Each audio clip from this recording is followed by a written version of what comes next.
Au milieu d'un faste jamais vu au Canada depuis plus d'un demi-siècle. Le roi Charles et la reine Camilla sont arrivés au Parlement aujourd'hui hier avec un message puissant et parfois provocateur au président Trump. Dans son « Discours du trône » réalisé en chaîne de Windsor, Charles, 76 ans, a parlé de sa « profonde fierté et de sa joie de voir le peuple canadien uni dans un esprit de fierté nationale, d'unité et d'espoir renouvelé ». Il a également souligné l'identité unique du pays et a clairement exprimé dans les termes les plus forts possibles dans le cadre de son rôle de monarque constitutionnel. Bien sûr sa fierté personnelle que la couronne est depuis longtemps un symbole d'unité pour le Canada. Présenté au Parlement comme le roi du Canada. De nombreux députés étaient visiblement émus, certains s'exclamant même spontanément « Que Dieu bénisse le roi » lorsqu'il est entré dans leur bâtiment du Sénat. Charles a été invité par le Premier ministre Mark Carney à ouvrir officiellement la nouvelle session du Parlement. Une démarche largement interprétée comme un signe que la souveraineté canadienne n'est pas à vendre. Bien qu'il n'ait pas pu commenter publiquement les récentes menaces du président américain d'annexer le Canada et d'en faire le 51e État des États-Unis. Sa décision d'accepter l'invitation dans un délai aussi court a été perçue comme un puissant geste de solidarité, et le tapis rouge a été déroulé. En fait, c'est seulement la deuxième fois qu'un roi ou une reine du Canada ouvre le Parlement, la dernière fois étant en 1958, lorsque sa défunte mère l'avait fait.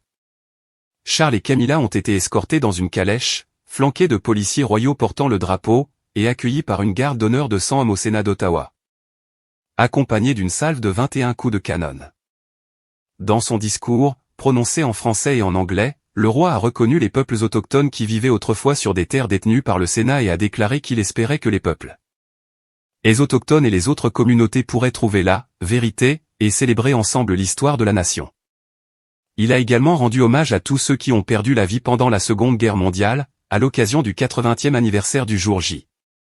La voix du roi était clairement étouffée par l'émotion à la fin de son discours, montrant à quel point cette visite signifiait pour lui, surtout compte tenu de ses problèmes de santé persistants. Dans un possible message adressé à Donald Trump, le monarque a ajouté que l'autodétermination est une valeur fondamentale pour le pays. Après que le président américain a menacé d'annexer le Canada et d'en faire le 51e État des États-Unis. Le roi s'est levé pendant les hymnes nationaux britanniques et canadiens et a inspecté les troupes, semblant parfois ému. La reine Camilla, vêtue d'une robe en crêpe de soie bleu marine brodée Fiona claire, d'un chapeau Philippe Tricy assorti et tenant un sac Chanel bleu marine, regardait fièrement.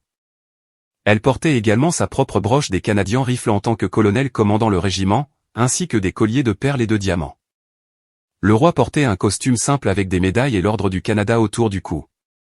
Des conseillers ont révélé que l'arrière-grand-père de la reine, Sir Alan Napier MacNab, était un homme politique canadien de premier plan qui dirigeait la province du Canada, comme on l'appelait alors.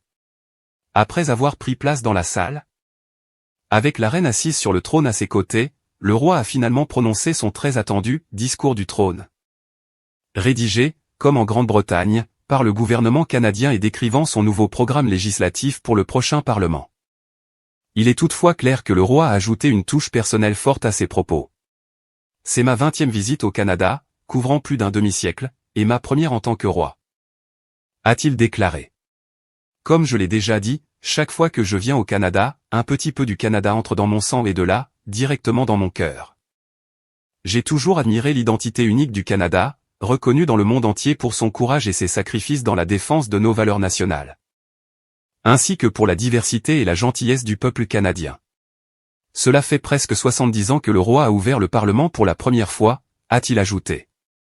Depuis lors, le Canada a connu des changements spectaculaires, il a rapatrié sa constitution, obtenu sa pleine indépendance et connu une croissance considérable. Le Canada a embrassé ses racines britanniques, françaises et autochtones et est devenu une nation audacieuse, ambitieuse, innovatrice, bilingue, véritablement multiculturelle et engagée dans la réconciliation. Il convient de noter qu'il a conclu, la couronne est depuis longtemps un symbole d'unité pour le Canada. Il symbolise également stabilité et continuité du passé au présent. Comme il se doit. Il devrait se dresser fièrement comme un symbole du Canada d'aujourd'hui, avec toute la richesse et le dynamisme de ce pays. Lorsque ma chère défunte mère s'adressait à vos prédécesseurs il y a 7 décennies, elle disait qu'à cette époque, et dans le contexte des affaires internationales, aucune nation ne pouvait survivre seule.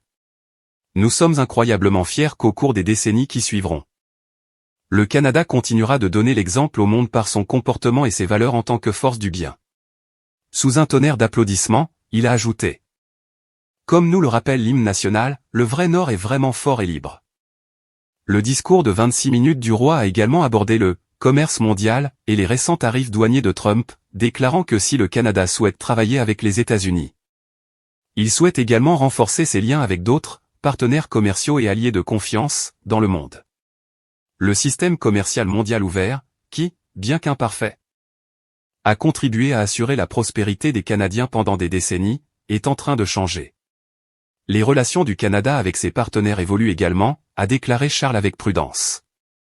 Nous devons rester lucides, le monde devient un endroit plus dangereux et plus instable qu'à n'importe quel moment depuis la Seconde Guerre mondiale. Le Canada est confronté à des défis sans précédent au cours de notre vie. La décision d'accepter une invitation à assister à l'ouverture du Parlement dans un délai aussi court, seulement la deuxième fois qu'un roi ou une reine du Canada le fait, la dernière fois en 1958. Lorsque sa défunte mère est décédée, a été perçue par les Canadiens comme un puissant geste de solidarité, et le tapis rouge a été déroulé. La famille royale et la reine ont voyagé de Rideau Hall, la résidence officielle du monarque au Canada, jusqu'à la Banque du Canada, où elles ont été transférées dans une voiture ouverte. Construit dans les années 1890 en Australie. Le bâtiment a été acheté par le 9e gouverneur général du Canada, Earl Grey, et offert au pays sous la garde de la Gendarmerie royale du Canada. La dernière fois que le roi et la reine l'ont utilisé, c'était lors d'une tournée royale dans le pays en 2017.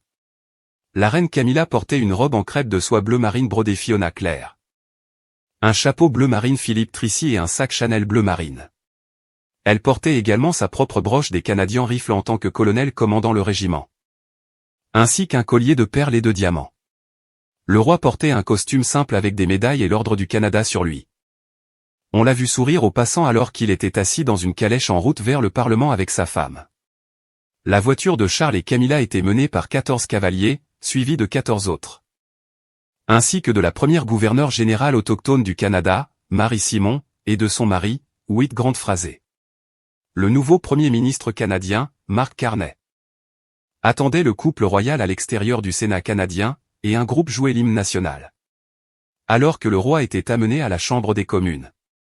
Le silence tomba sur la foule rassemblée en prévision de l'événement. Selon ses conseillers, l'arrière-grand-père de la reine, Sir Alan Napier MacNab, était un homme politique canadien de premier plan qui dirigeait la province du Canada, comme on l'appelait alors. Le Premier ministre canadien Mark Carney et son épouse, Diana, ont été accueillis au Sénat par un salut royal d'une garde d'honneur de 100 hommes du 3e bataillon du Royal Canadian Régiment et une salve de 21 coups de canon. Le salut royal est une cérémonie militaire officielle réservée aux membres de la famille royale ou aux chefs d'État. Le roi sera invité à passer en revue sa garde avant d'entrer au Sénat, dirigé par l'huissier du bâton noir. Un coup de trompette retentit lorsque le roi et la reine entrèrent dans la salle d'apparat. Après l'introduction, le roi prononcera un discours du trône pour ouvrir officiellement le 45e Parlement, décrivant le programme et les priorités du gouvernement, similaires à ceux du Royaume-Uni. Le roi a été vu en train de discuter intimement avec Carney avant le début du discours. Ce sera la 3e fois que le monarque canadien prononcera ce discours. Un honneur qui revient habituellement au gouverneur général, son représentant officiel au Canada. La reine Élisabeth a prononcé ce discours en 1957 et en 1977. Bien que le roi n'ait pas écrit le discours lui-même, cela relevait du gouvernement, il avait l'intention d'y incorporer davantage d'éléments personnels pour refléter ses sentiments pour le pays. Les organisateurs ont également déclaré que des éléments autochtones seront inclus tout au long du discours du trône, représentant 3 groupes distincts au Canada, les Premières Nations, les Métis et les Inuits. Hier, le couple a été accueilli par 2 agents de la Gendarmerie royale du Canada et une garde d'honneur de 25 hommes de la Gendarmerie royale du Canada, dirigé par le roi en tant que colonel. Plusieurs dignitaires, dont la gouverneure générale du Canada, Marie Simon, le nouveau Premier ministre élu, Mark Carney, et la chef nationale de l'Assemblée des Premières Nations, Cindy Woodhouse-Nepinack, ont atterri à Ottawa. Ils ont rencontré des habitants, notamment des groupes scolaires, avant de visiter un marché et d'assister à une cérémonie de plantation d'arbres. Le roi et la reine ont été remerciés à plusieurs reprises d'être venus au Canada alors qu'ils se frayaient un chemin à travers la foule lors de leur première visite royale. Alors qu'ils marchaient le long de la clôture, serrant la main des gens, ils entendirent des mots comme « Merci d'être venu » et « Merci beaucoup d'être venu ». Entrecoupés d'anecdotes sur la façon dont les gens avaient rencontré sa défunte mère lors de ses visites précédentes. Certains ont crié « God Save the King » et un groupe a chanté une version a cappella de l'hymne national britannique. Le roi et la reine s'arrêtèrent un instant pour parler à l'un de ses régiments. Les Queen's Own Rifles, dont Camilla était colonel. Elle leur a dit qu'elle était heureuse de les rencontrer. Une femme a déclaré avoir eu la chair de poule après avoir rencontré le couple. Après avoir attendu depuis 9 heures du matin pour obtenir une place dans la foule avant de pouvoir enfin voir le roi et la reine vers 14 heures. Heather Dorvar, 46 ans, a déclaré au roi qu'elle avait rencontré la défunte reine alors qu'elle était écolière à Toronto. Le roi lui répondit que sa grand-mère était « merveilleuse ». Le roi et la reine ont continué à visiter certains des stands du marché installés par les producteurs locaux. Il a interrogé les exploitants des stands de falafel sur leur origine en Syrie et sur leurs recettes, et a félicité Purebread Bakery pour avoir utilisé des céréales d'origine locale. À la cabane à sucre Garland, un membre de la famille royale a acheté 2 bouteilles de sirop d'érable pour que le roi et la reine les emportent chez eux. À l'intérieur, le roi et la reine ont visité un certain nombre de stands d'organismes de bienfaisance, d'organisations et d'écoles locales. Le roi a été informé de la stratégie d'aménagement du territoire de l'Alliance pour l'économie biocirculaire et s'est entretenu en français avec la table des chefs à propos de leur travail avec les. On lui a présenté un mouton arcote canadien et un homme faisant du vélo stationnaire pour démontrer qu'il faudrait 13 personnes pédalant continuellement pour alimenter une maison canadienne moyenne. Le roi s'intéresse particulièrement aux moutons, considérés comme une réussite dans le secteur de l'élevage canadien, et a déclaré qu'il était fier d'être un champion de la laine. À une table de la Croix-Rouge, il a déclaré « J'essaie de suivre le programme de premier secours. Le problème, c'est que si vous ne l'utilisez pas, vous l'oublierez. » D'autres personnes dans la foule ont crié « Bienvenue à la maison, bienvenue au Canada » et « Que Dieu bénisse le roi », tandis que Charles et Camilla se serraient la main au parc Lansdowne, un centre communautaire d'Ottawa.